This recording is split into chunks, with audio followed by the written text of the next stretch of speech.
Hello everybody, I hope you're having an amazing day today. I'm on my lunch break and I'm going to be doing a little unpackaging for you guys. The unpackaging knife is going to be the Triple B collaboration Spyderco Manix 215B. Good stuff. This package is coming from Monterey Bay Knives and ooh look, different colored pouch.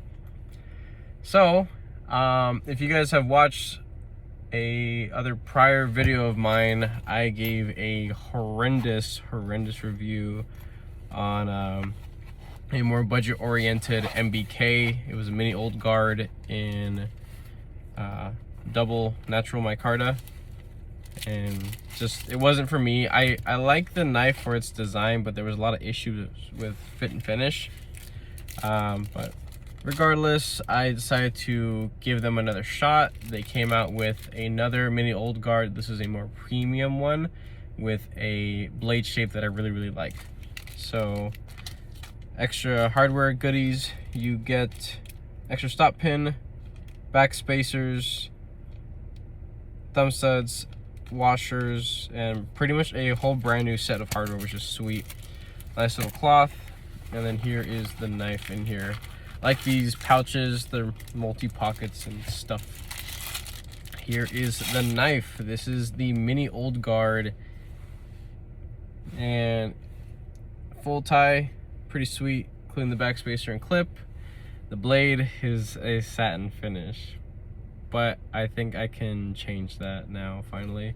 I'll be testing, trying to work on like stone washing and like darker finishes and things like that later on. Just taking a look at this thing right now. It is pretty darn good looking, very clean, no little marks. There's some residue on it, but nothing crazy. I'm still not a fan of the fact that they have the closed side pivot on the lefty side, and this is a right-handed individual's knife, so it's not like, oh, this, like, there is a definitive right and left side to this knife, but the part where you actually adjust is on the show side or the right side of the knife. I don't like that, but it is what it is. It is perfectly centered, which that's wonderful. And let's give this guy a flick. Pretty smooth. And take a look at that blade. So what we have here is a super high performance blade. Further down here you see this little line. I forget what the sandmire or sandwiching blade material is. It's something that actually easily corrodes and tarnishes. I did a finish on the other MBK that I have, which heavily darkened and corroded this part of the blade, but left the wonderful ZDP 189 blade material alone, and that's exactly what this blade material is. Hopefully my camera will focus, maybe not, but right there it says ZDP 189. This is awesome blade material, and it's not too difficult to sharpen. Me personally, I like it with a more working finish, somewhere between like 600 and 800 grit, and then some light stropping, and with a little pocket strop you can keep that edge hair popping sharp for a long time, which is pretty sweet. Reverse flick, it's a little mushy. I'm not the biggest fan of that. Okay, maybe it's all the oil and stuff that's in there that's kind of adding a little bit of drag, but and it feels nice and smooth. Like, it sounds like it's dry, and it is a brand new knife, of course, but there is oil in it, so I'm curious as to maybe just needs a little bit more time to warm up, possibly. This package has been sitting in my car. It's very cold where I live. As to my area, the high desert area, this morning it was like 27 degrees. I don't care if you live in like buttfuck Kansas and it's like 5 degrees. I'm just saying that this is very cold for where I live. It's getting colder and colder every year. So maybe that has something to do and is messing with the actual viscosity of whatever oil or lubrication they use on this knife. But it's definitely starting to loosen up a little bit. maybe I might be able to mess around with that lock bar tension, because it is it's a little too light. I think I could do something about it, but right out of the box, the action leaves a lot to be desired. At least for me, it does. It does feel premium overall. It is a really nice looking knife. It is comfortable in hand. There is a large version of this. It doesn't cost that much more than the smaller one, this mini, of course. But I'm only really giving this knife another chance, or I guess the model name, the mini old guard, because of how much I like how it looks in its design. But hopefully I will be able to tighten that up a little bit, maybe even put some KPL heavy. That definitely helped out. A recent knife, I'm just showing you guys the lockup right there. So it's a inset steel liner just on this side, on the left side of the knife, or the clip side, and then there are some huge pockets on the other side. Very, very well milled out. I like that a lot. So what was I saying? Oh, the Devo Knives Mash. I love how that knife looks. It performs extremely well, and the blade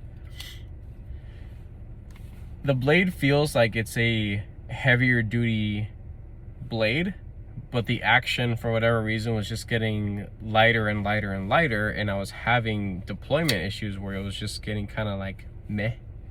So what I decided to do, I took it apart, cleaned it, stripped everything down, and then I put some KPL heavy, and now that thing is awesome. And that I tuned it for me, so it may not be comfortable for you per se to flick. Maybe your nails are on the softer side. Maybe your thumb or index or middle finger is a little weaker, more sensitive. Like my thumb has like cuts and a bunch of like scratches and stuff on it, so it's a little messed up. So I'm using the actual tip of my nail. I'm able to get a little bit of force behind that, but typically on thumb studs I like to use the meat of my finger. Everybody's a little bit different, but yeah, I think this thing will this is gonna be a fun little project knife for sure. This isn't something that I'm gonna be flipping or doing anything crazy, like flipping as in like reselling if they were to sell out really fast, which it doesn't look like they're going to. But MBK does seem to have not too many knives often in stock. I haven't checked since I purchased this, and these guys do operate up north, so it didn't take too long for the package to get to me, because I also live in California.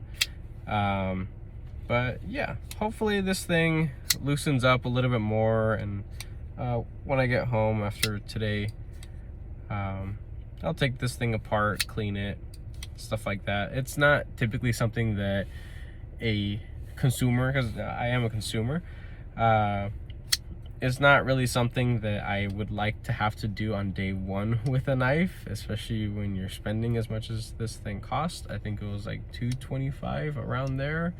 So it is a good chunk of money, nothing too insane, but for the design, the fit and finish, especially the blade material, is great. Like I don't question this at all, or their heat treat. I have one experience with it, and I think it's wonderful. This, I don't see why this wouldn't perform any different. The edge looks absolutely wonderful, very consistent. So I definitely like that. It'll make it a lot easier to sharpen. And the actual thumb stud, it is a little bit in the path of the cutting edge, but it's not too much. So they can easily be removed. I know for a fact that those are T8 bits, so you just take two different bits, split them, set them off to the side, and do your sharpening if you have a guided system where it needs to rest a little bit closer back here or not. I use the Wicked Edge sharpening system, so it's kind of like a clamp, holds it down here, and these two like gyrating arms with I think it was like diamond infused like steel plates or something that actually go and remove material, and you have to like keep going like this over the actual edge. And sometimes I've noticed on some knives that it will kind of ding against large thumb studs. These guys, they don't seem too large, and they're maybe just a hair proud of the actual scales, but not too much. Regardless, overall, this thing looks great. I'm pretty sure it'll perform great. I have regular packing that it came in, so I mean, that's all I really do with my knives, just paper, plastic, cardboard, and yeah, that's, oh yeah, good to go. This isn't super thick, like padded, it's just the bubble wrap stuff, but you guys know that that can bind up your edge if you have not the best quality edge. So that thing just blazes through material. I can't see why this thing can't pop hair right out of the package. Yeah. My arm is already pretty darn smooth because this is typically one of my tests when I do my sharpening. It does not leave that sharpening system until it cleanly pops hairs. It may not whittle hairs, but it definitely pops them, which is definitely impressive. So with that being said, hopefully you guys like this little video. I know the orientation of this video is a little bit different and a lot of people aren't the biggest fan of it, but I have a whole lot of crap going on today, and this was really my only time to be able to open up this package, and I get really impatient, and I wanted to actually open it up and handle it and check it out. So I'm at work right now. After my lunch, I'm gonna take this and start using it immediately. So if you guys like what you see here, I definitely do. Go ahead, like and subscribe if you haven't. I definitely appreciate all your guys' support. Go ahead down in the comments and tell me what you guys think of how this thing looks. Tell me about your MBK experience. I know there's a lot of horror stories out there, but there are some people that are very pleased with them. So all is welcomed regardless. Have a wonderful day.